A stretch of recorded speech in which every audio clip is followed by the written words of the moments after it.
Hello and welcome to another episode of The Advocate's Corner. I'm your host, Pena, and everyone is talking about the environment, how to keep our environment clean, how to help people survive longer. Everyone's talking about it. These people are doing something about it. We're honored to have here Robert Drucker, Neil Robbins, co-owners of Green Idol.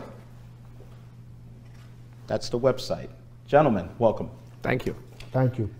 Tell us, and this is a 15-minute, 28-minute program, so we have a few minutes to work. We have a few minutes to work. But tell us about how you guys got started and why did you guys undertake this task? Well, I think we were upset wandering down Madison Avenue, hearing all the generators running and the emissions and the noise and the pollution and the effects of these portable trolleys, the wardrobe trailers, the construction trailers, everything going on through Manhattan.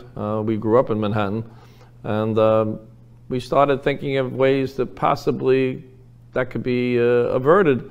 And with the invention of storage capacity lithium systems, modules, we realized that we can come up with a system that can silence those emissions, both air pollution and noise pollution, and help the health of the city, the noise of the city, the pollution of cities all over the world. So we began and we started developing some projects, and they were successful. We had a couple of falls at the beginning, but we've created a system that really works very, very well. How long have you guys been going at it to make sure that? A few years. I've been in the green business, with solar and PV. I'm a NAPSAP certified installer through the country for about 10 years. And our companies have been around for 30 years or longer. So. Wow. Neil, how do you guys come together? I've been in the coffee business 51 years now. Excellent. Coffee. Yeah, coffee. And single origin, I hope.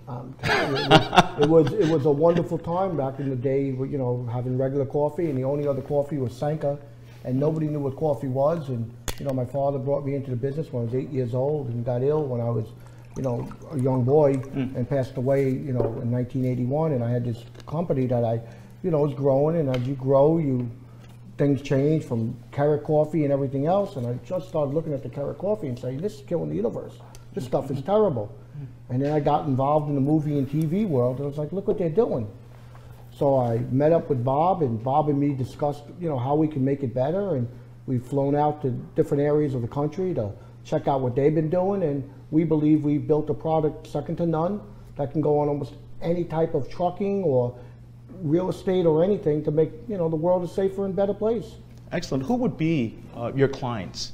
I've looked at your website. It's a beautiful website, by the way. Thank you. Very informative. Who can give you guys a call and say, look, we want the clients could be commercial real estate. It could be for buildings. That's something that's going through a lot of the city boards right now, where they're trying to silence the diesel generators that are required. So we can incorporate our system into stationary projects like buildings, or it could be on anything mobile.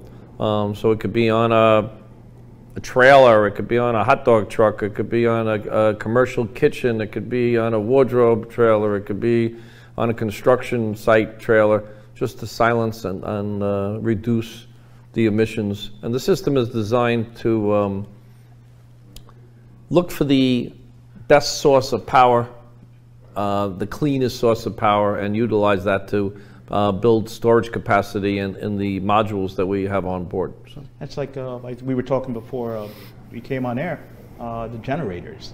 They make a lot of noise. Yeah, that's a big problem. They make a lot of noise in the city.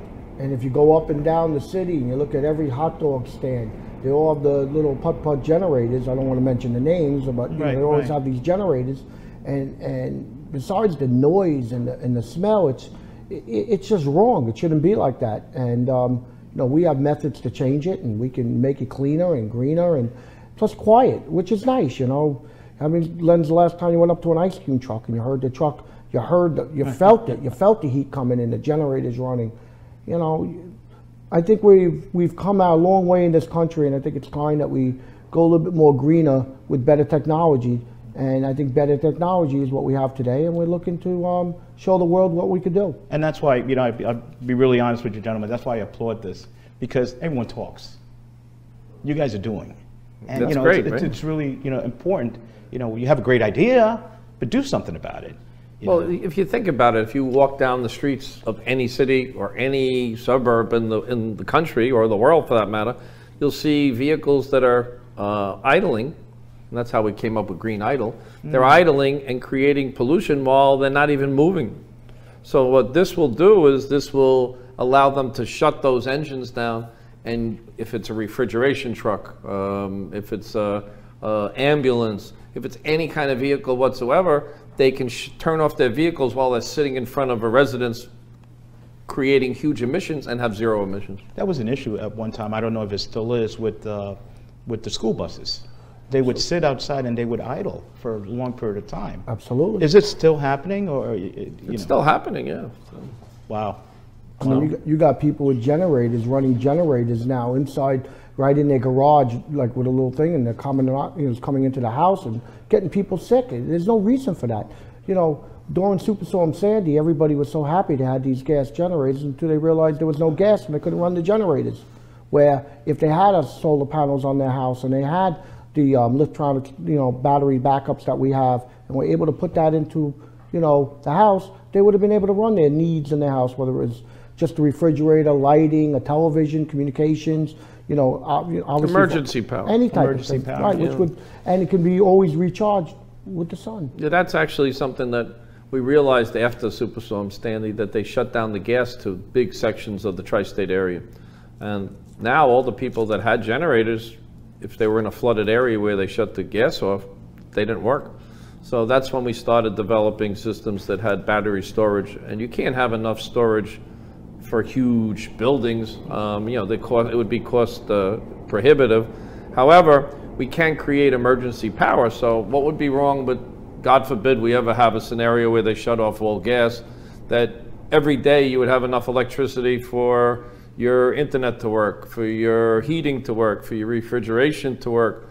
And then once the power of the modules run down, the next day the solar will bring them back up again. So even if you don't have power 24 hours a day, you will have power every day. So that means you're not going to lose your food, your refrigeration, your heat. You'll survive. It's emergency power. That's very important, even with the hospitals, city hospitals, correct? If during Superstorm Sandy, there was some of the hospitals that went on emergency backup and it failed. Right. You know, is that something that you guys can assist with? Yes, it's just the budget, you know, the amount of, it's what they're looking, budgetary what issue. part of the capacity that they require do they want to offset with emergency power? Okay. And that would be, it could be 10%, it could be 50%, it would all depend on their budget and their space and the roof space for solar or wind. You know, vertical turbines are getting very popular. What would that, so the location that you would set something like that, that would be on a rooftop? It could be the rooftop for the solar and the vertical turbines. Okay. And that could be recharging the system every day. So wind runs 24 hours a day.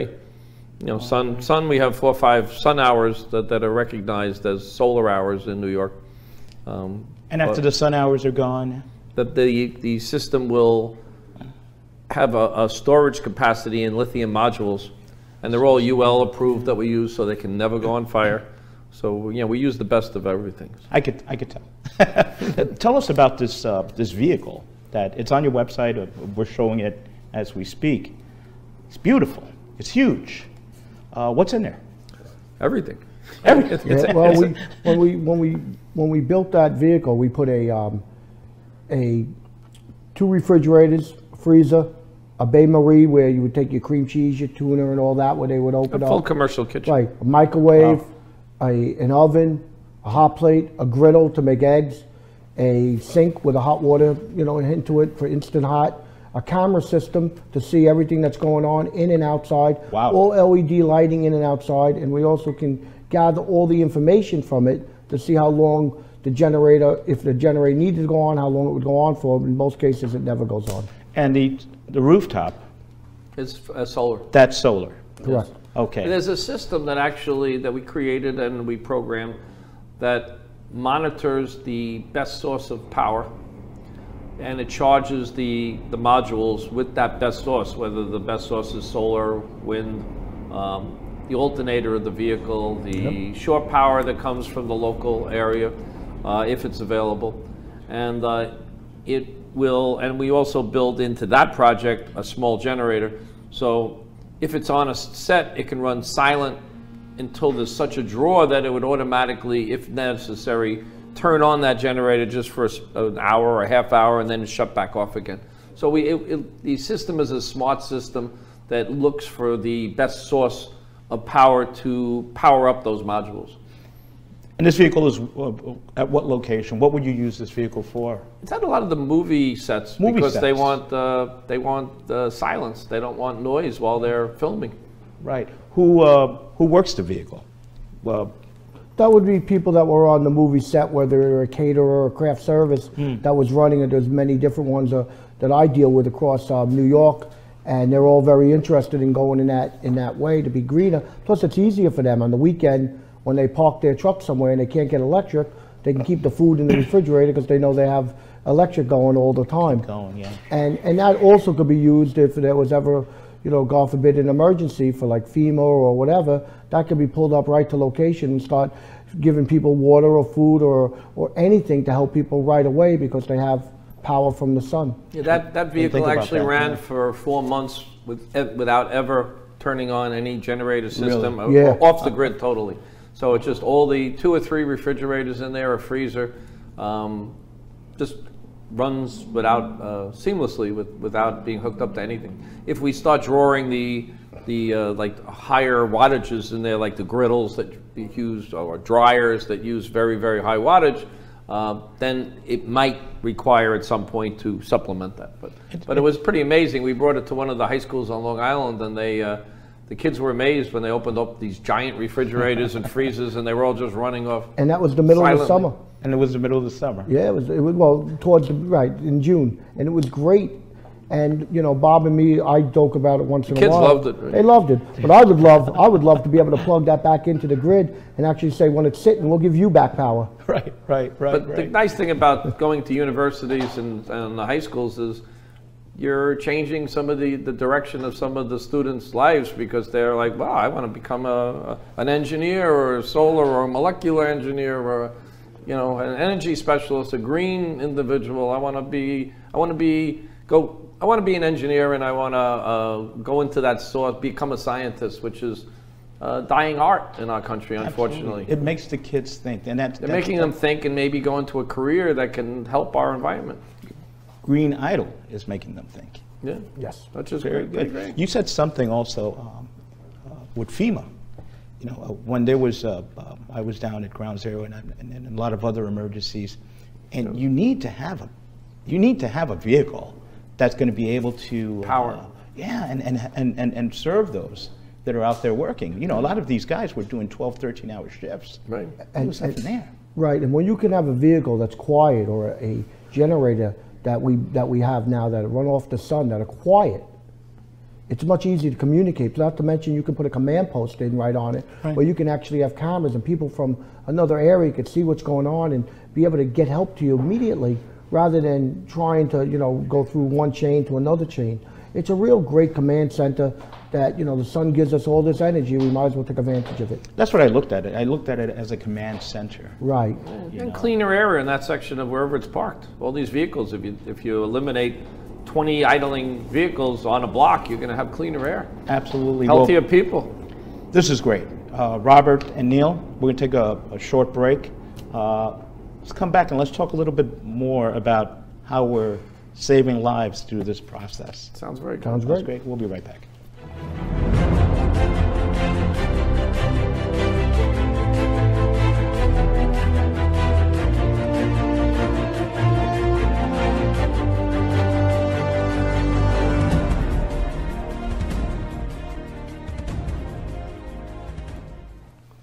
And we're back. Once again, I'm Clark Pena. We have two very important guests, Robert Drucker and Neil Robbins. They are the co-founders of Green Idol. Obviously, you have the website here. Visit their website, very interactive. Gentlemen, thank you for what you guys do. Really, I do mean that. Refrigerated trucks. a lot of the city. We're all from the city. Yeah, food delivery. Yeah. Food delivery trucks. Now, that I didn't think about. Those trucks stay on. There's thousands of them in every city. Wow, and they stay on. They stay on all the time. What they do is they have to keep the engines running to keep the refrigeration going to avoid the food from spoiling. Okay. So that's another great, we've been designing a system to alleviate the fact that they have to run while they're delivering. So say they might be on a half-hour delivery, they can actually shut their engines down. The emissions disappear, no more diesel. And the modules that we have will keep the refrigeration systems running and keep the food refrigerated. Once again, the air. It's the air And stays the noise. And the noise. And the noise. You know? Ambulance is the same idea. They run all the time to keep the power going in the back of the ambulances. Right, So now EMS, we can actually let them shut down instead of idling and polluting the air constantly when it's not necessary. Makes so much sense. Have you gentlemen visited with these folks? Yes. And what's the response? We had one of the largest food delivery services in the country that's in about 4 or 5 cities that runs approximately 2,000 vehicles, very interested in doing it. They're looking to see if we could possibly get some kind of money from the state or the federal government, like the credits that are offered for solar. And we're working on that right now because they want it to be cost effective to upgrade all these vehicles. To upgrade all the vehicles, the MTA, has the MTA, like in New York City, have they, are they doing anything? I'm not sure about the MTA. Do you know anything about that? I know that they're doing something with the subways where for their elevators going up and down with batteries, but I don't think at this point they're doing much with their trains or anything yet. Think about all the ambulances though. But they will be. The whole world will be going in this direction because it's just a better direction. Wow. Orrin watches this program. Orrin is the president of the EMS union. So Orrin, if you're listening, you got to get together with these guys. We're ready for you. That's right. Let's save the environment together. I'm sure a lot of the police vehicles too. Yeah, they stay on as well. They idle quite a bit, especially the ESU trucks. Yeah. They idle quite a bit because they have to stay on. You're absolutely right. And the ambulettes are really big. People that get picked up, the able rides and stuff like that, get picked up all over New York and Long Island, wherever. Right. They have to keep it running, especially on days when it's really hot out. They got to keep the refrigerators running. So the only way you're going to keep the refrigerators running. And what would you guys do? You guys would put these solar panels on the top? Well, it can be done in multiple ways. If there's room for solar on the roof, we would do that to supplement it because the modules can be charged remotely when they go back to the like the Tesla cars. Right. You could just plug them in every night and have them charged for the day. That would be one option. The second option would be to add solar or wind to it, so that way they would be using less power per hour and therefore extending the longevity of the modules. So it all depends on the scenario. How many vehicles do you guys have out there now? I'd say we have probably around probably a dozen. Oh wow, that's awesome. Yeah, so that's awesome. So people, if they're looking to go this route, and we keep them all online, so we monitor them daily, and we have the system set up that if there's any issue, it emails us any variation of more than 5%. You guys have it all covered. Yeah, we're trying. That's right. No, that's what makes a good business. Right. We want to make sure it works for the customer because they're investing money, but we also want to make sure it's doing the what it needs to be done for the environment, which is so very important right now for our children, our grandchildren, and the future. I mean, we got to act now to make things change. Absolutely. If you have to act, and you guys are definitely making it happen. People want to reach you. They like when they're hearing. They want to be able to even come talk to their kids in the schools and stuff. How can they do that? Well, this generation seems to be much more involved in the ecology of the planet. Look at global warming. All the last generation, you had rallies and there was no attendance or minimal attendance. Right. Or now they're really a huge attendance at every rally. So they're really interested in the environment. So hopefully they get on our sites and absolutely maybe they ask their mothers and fathers that are involved in these things to push them a little bit in the right direction. Right. Shoot you guys an email, right? What was that? Shoot an email. Absolutely. Reach out to you guys. Yeah, you know. definitely. How many more partners are there? Is it you two? Or Yeah, just the two of us in Green Idol. So. Oh, very nice. Yeah. Very nice. So, what else would you like to tell us about this product and how can we learn? What would you like to know? Oh, how can we? I don't know much about the energy. I've never really followed up too much on that stuff because if you don't see it, you know, you don't even think about it. This has kind of like awoken me. Reading your website. I think it's energy storage. What's happened is the technology in modules or batteries has come so far in the last few years and become so much safer, more reliable, lighter. You know, it's important. Weight is huge, is a very important factor. That now we have the opportunity to actually implement this in anything. We just started building portable bathroom trailers that have like 8 or 10 stalls that you see on some of the high-end exhibits where they have a side for the men, a side for the woman, and you'll have maybe four stalls in each side, and they're about 20 some odd feet long. And we just started building those where they can, instead of idling generators wherever they're located with, again, noise and sound and air pollution, they're going to run the air conditioning, heat, and the lighting inside those trailers. So we just started building those right now. Those will be like on sets? They'll be, right now, the first ones that were purchased were for the movie industry. With the movie industry, okay. Yeah, I think some of the TV shows, right? Yeah, they'll be on the TV shows, but I wouldn't be surprised if they go into like golf championships and places and tennis places. It's a high-end restaurant. Any sport arena that wants to put them outside, any nice, wedding, gathering, whatever outdoors, being able to pull up and stop and not having the noise. That's a great idea. Is just, you're done. So every day people are coming up to us with ideas that they feel we can implement if we can solve it and create something that works for them, because they're in industries where they need silence, or some of these companies will only get the actual contract if they're green. And some industries limit the contracts going out to the subcontractors to they must be green in order to obtain the contract. Yeah, there is kind of like a change even in the cleaning industry. If you don't use green products, that's part of the prerequisite. Yeah, we're starting to wake up and say our world is important. Absolutely. Yes. Absolutely. And it really is.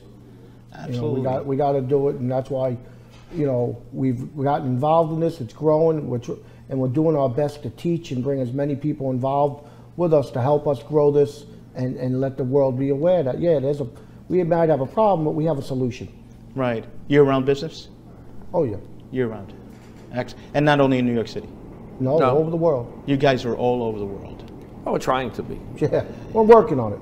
I had a call from London, I guess last week. Wow. And they have a scenario in London where they do not allow vendors in trucks on the street. They have the little cubicles instead. So there's a new law that came into effect in that city, from what I was told, this is quote and unquote, that if they can produce a vehicle that has 0 emissions, they can use them for vending around the entire city of London. Okay. So what they're doing is they're taking Mercedes Sprinters and taking the diesel engines out, putting in small electric engines, because they don't have to go far or fast. Okay. And then they want our system to run the catering section of the trucks. Oh, that's excellent. And how did they reach you? Through Green Idol. Through Green Idol. Through the website, yeah. Outstanding. So we're getting calls every day from different places in the world, and some areas have the funds and want to actually upgrade into our system, and others, can't afford to do it. They can't afford to do it. Are there different levels? There are different level systems we could build. That you can build. Absolutely. So everyone should be able to. It all depends on how many hours of amp hours that you need for whatever your project is. So, we can design a system for much less money if it's lower capacity. Okay. Before we go, you guys are very intelligent. Sound very intelligent. What is your background?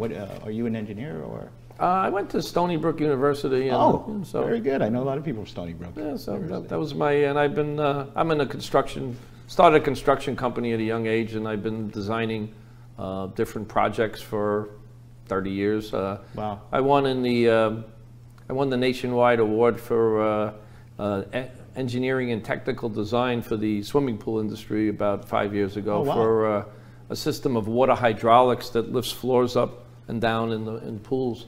Congratulations. So we have a lot of engineering background. I have my son. I sent him for engineering, and it's a family type business. So. Wow. Wow. And you. Well, I can't compete with Bob, but I've been in the business of over 50 years in the coffee business, and my contacts and the way I run my service and my quality of who I am has helped grow my company for 50 years. And between the two of us, between what I know and what he knows, we're able to build a nice, strong business, an honest business, and a caring business. One other thing that we did is in Please. the engineering of the systems, we've made them. We've designed them to allow them to be expandable. So what we have is, if I sell you a system and it runs all by itself for, say, 5 hours, and you come back to me and say, well, I would like it to run for 10 hours because, I got an additional contract and the job requires that before I can send it to be repowered up in the evening, we can actually increase the capacity of storage by 300% on every system the way we built it. We can allow it just by plugging in new modules. So they can actually share modules on multiple vehicles if the company has a fleet, and decide which units need more runtime than others. So we've created a lot of flexibility in the system to keep the cost down. Thank you so much. I definitely thank you from the bottom of my heart, because realistically, you're saving lives. We're trying. You're saving lives. We appreciate being here. So folks, listen, greenidol.com. They're saving lives, hashtag saving lives. Gentlemen, Robert Drucker, Neil Robbins, thank you both. Thank you very for much. For what you do. Keep expanding. And you're always welcome back here to the Advocates Corner. Thank you. Pleasure Thank you so meeting you, much. and thanks for having us on. Always, always. This is your home. Thank you so much. I'm Clark Pena for the Advocates Corner. Always reminding you, I'm going to add something. Let's go green. Take care of yourself. More importantly, let's take care of each other. Until next time.